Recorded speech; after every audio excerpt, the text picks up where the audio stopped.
ఇంకా షూట్ సంగతి ఎంతవరకు వచ్చింది?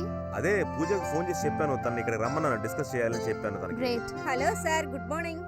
హాయ్ పూజ. రండి సార్, మీరు ఎందుకు ఫోన్ చేశారు? ఏంటి సార్ విషయం? కూర్చో పూజ. సార్, షెడ్యూల్, ఆర్టిస్టుల పేర్లు మొత్తం నేను ప్రిపేర్ చేశాను సార్. అలాగే ఏమైనా అవన్నీ చెయ్యాలంటే నేను చూసుకుంటాను. మీ అకౌంట్ లో వేసాను. అలాగా, ఓకే. పూజ విషయం చెప్పు, రేపటికి ప్రిపరేషన్స్ అన్ని అయిపోయా? మొత్తం అయిపోయా సార్. అలాగే మనం మలేషియా వెళ్ళబోతున్నాం. ఓకే. ఇద్దరు ఆర్టిస్టులు, టోటల్ యూనిట్, అందరికి టికెట్స్ అండ్ ట్రావెల్ ఏజెన్సీకి మీరు ఫోన్ చేసి మాట్లాడండి ఓకే సార్. రేపటికి.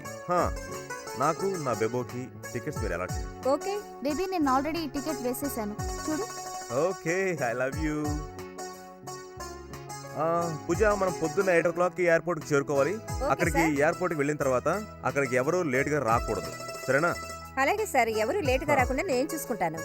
ఇదిగో స్క్రిప్ట్, ఈ స్క్రిప్ట్ మీ దగ్గరే ఉంచుకోండి, థ్యాంక్ యూ సార్. మర్చిపోకుండా ఎయిర్పోర్ట్ కి. మలేషియాలో మీరు అన్ని అరేంజ్మెంట్స్ చేశారు కదా? మలేషియాలో చేయాల్సిన పనులన్నీ పూర్తి చేశాను మ్యామ్. ఆర్టిస్టులకి మన టీం మొత్తానికి రూమ్స్ అన్ని బుక్ చేశాను మ్యామ్. ఓకే.